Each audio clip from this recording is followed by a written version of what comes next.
light again. The story begins with a man in white handing out information about the new research specimen. The new specimen is unique. Unlike the others, she is only a small child. The organization does not usually handle children inside the facility, but the new specimen is special, not just because she is a child, but because the chief placed great interest in her. The doctor then asked if there would be a problem.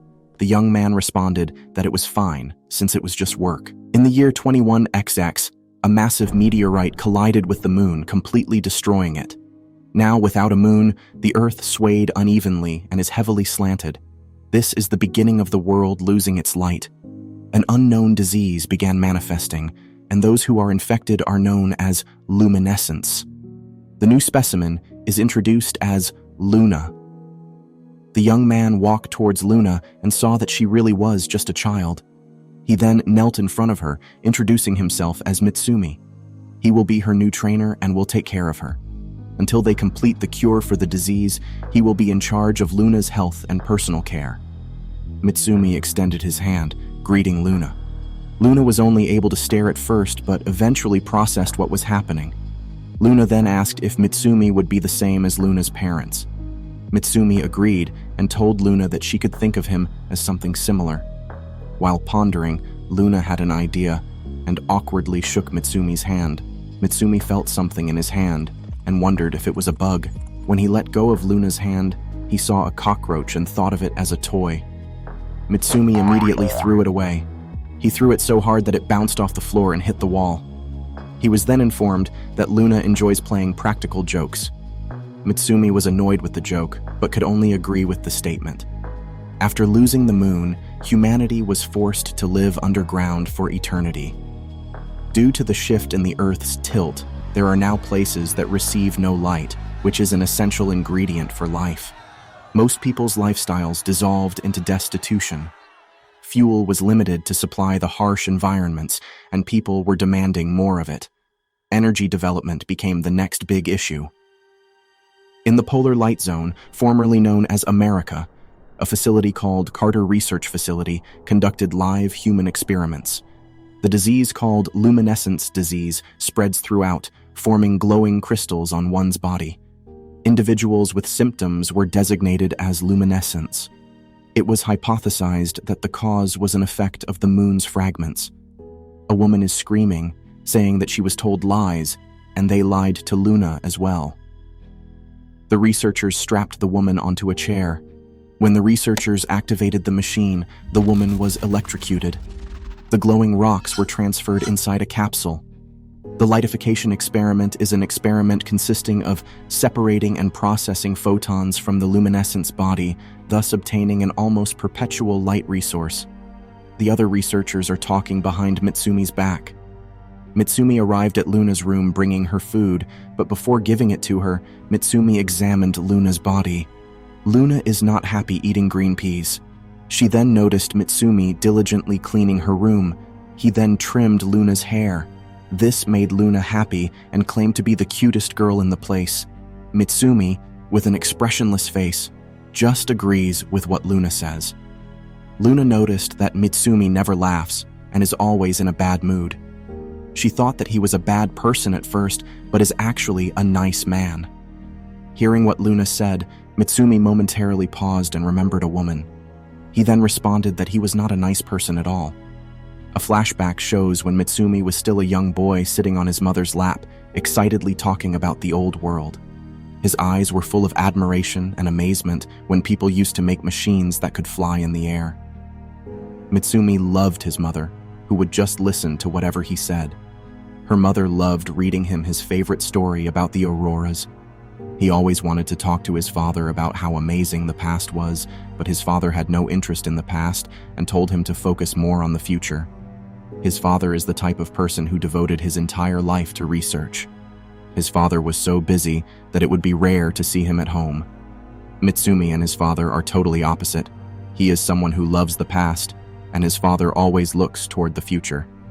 Eventually, Mitsumi himself wore the same lab coat because he respected his father, who always tried to do things for the sake of the world.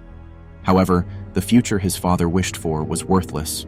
His father, who was so fixated on the luminescence experiment, was the first person he experimented on, Mitsumi's mother.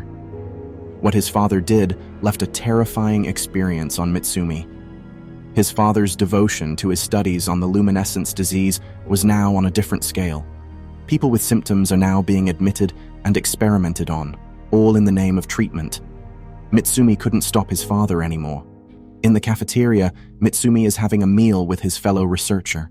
He asked how Luna was doing now that he had some time to adjust. Mitsumi responded that it was exactly as he imagined. Since he has no experience with babysitting, he has no idea how to react around her. The researcher then noticed the drawings on Mitsumi's coat and complimented her cute hobby. When Mitsumi saw the drawings, he was annoyed since crayons don't come out well, and he had just recently cleaned the coat. The researcher noticed that Luna had gotten attached to Mitsumi.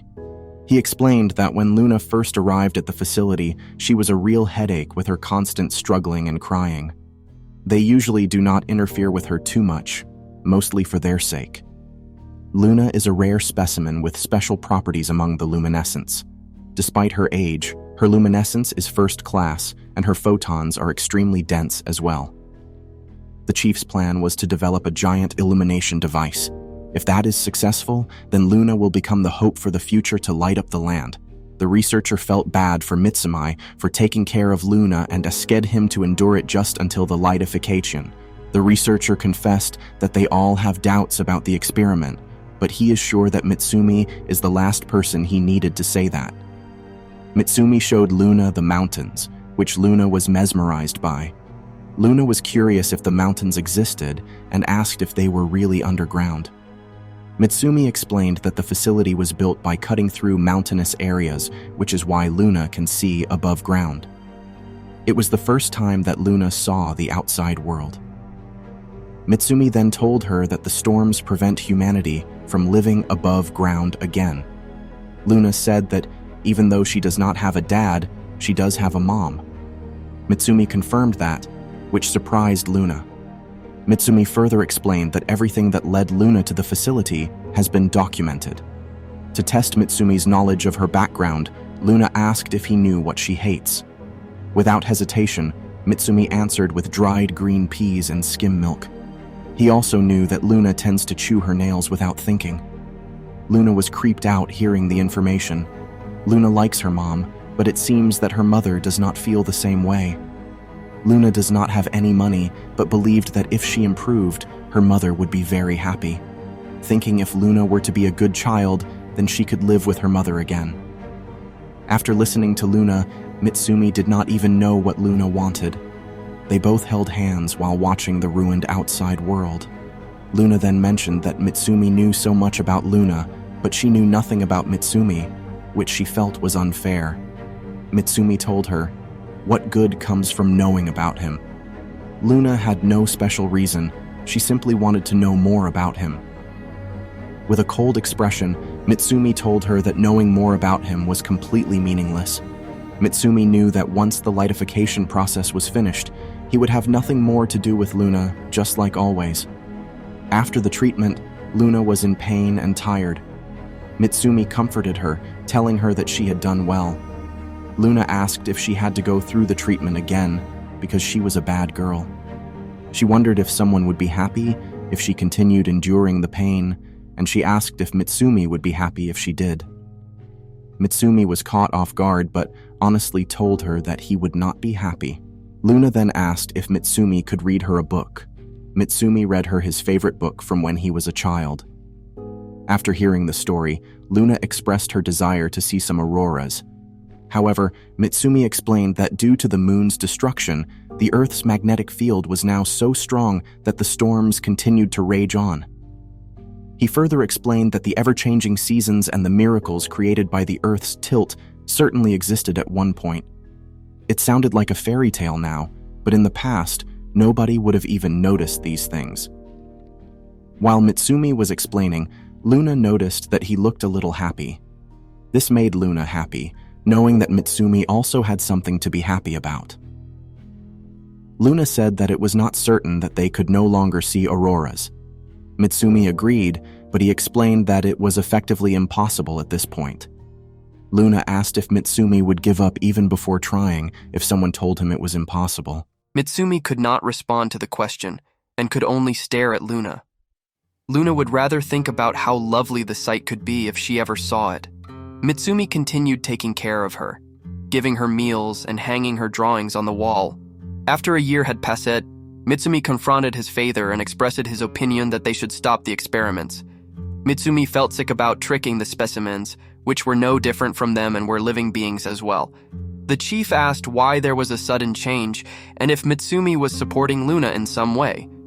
The chief insinuated that Luna was the only existence that could make up for the vast amount of photons running dry. He reminded Mitsumi of this and asked him to think again. Mitsumi was reminded of his mother and told the chief that that was exactly what he had said to his mother.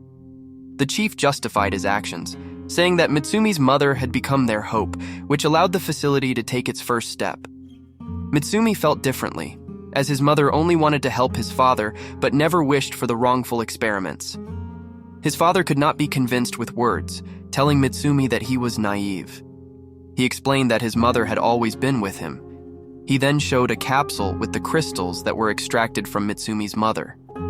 His father told him that everything Mitsumi was saying was just to protect his ego from being hurt and to avoid facing both his reality and guilt. He threw a gun at Mitsumi and told him to kill him if he wanted to stop him. Mitsumi was scared but pointed the gun right at his father. His father then swatted away the gun and told him that he could never return to that day anymore. Mitsumi, who couldn't persuade his father, could only sit and be angry at the situation. He visited Luna and noticed what she had drawn. Luna had drawn Mitsumi and her above the ground, watching the auroras. Mitsumi was so disappointed in himself that he couldn't even save her. Mitsumi knew that he was a hypocrite, tricking the luminescents into believing they would be cured over and over and pretending not to see a thing. While holding Luna's hand, he reminisced about their time together and remembered that Luna had told him it would be lovely if they saw the auroras together. The day of the lightification experiment arrived, and Luna was brought to the chief. He told her that today was her birthday. For a moment, Luna remembered when her mother had left her. She was then pulled by Mitsumi, who announced that he would not hand Luna over. Mitsumi understood that people living underground needed light, but he could no longer turn a blind eye. Mitsumi wanted to suspend the lightification. Even if the future his father desired was one of righteousness, he knew that the experiment was a load of nonsense. All of a sudden, Mitsumi was shot by his father, who instructed him to bring Luna to him. Luna, after seeing Mitsumi's blood, recalled her old memories and froze. She was then grabbed by the researchers. Mitsumi's father was disappointed in him, grabbed his hair, and looked him in the eye. But in a sudden change of events, Mitsumi pulled out a gun and pointed it right at his father's eye. But before shooting him, the crystal that was always with the chief illuminated, along with the other stored photons. Mitsumi was scared for Luna, as her luminescence was going out of control. The chief then noticed that the photons were reacting to Luna. He was so amazed that he did not notice the capsule hanging on his neck had cracked, resulting in him being engulfed in flames. In his last moments, the chief could only see his dead wife. Luna was in the middle of the fire, crying as she felt lonely. Without hesitation, Mitsumi threw himself into the fire and hugged Luna, calming her down. People were now evacuating since they could no longer contain the fire. Mitsumi carried Luna on his back, and when the researcher, whom he treated as a friend, saw them, Mitsumi handed her over and asked him to get her out of the facility, as he would have to take responsibility and help the luminescents evacuate. The researcher held Luna after hearing Mitsumi's request. Several years after the incident, the researcher, who had been entrusted by Mitsumi, asked if Luna had gone above the ground again. Even with protective clothing, he warned her of the dangers of the storm. The facility's deeds were published, sending shockwaves through the public. It was now apparent that they were safeguarding the luminescent under a new leader. However, Mitsumi still remained missing. Above the ground, Luna took off her helmet and felt glad that the earth was calm when she visited that day. It was the first time she had seen gentle winds above. As she looked into the distance, she remembered how she had kept asking for Mitsumi. She then realized that there was no point in seeing above the ground without Mitsumi. In the midst of the darkness, she saw footsteps and then a person with protective clothing. As the person took off the helmet, it revealed that it was Mitsumi. He told her that her voice was pretty distinct, and he could tell right away. Under the aurora lights, they finally found each other.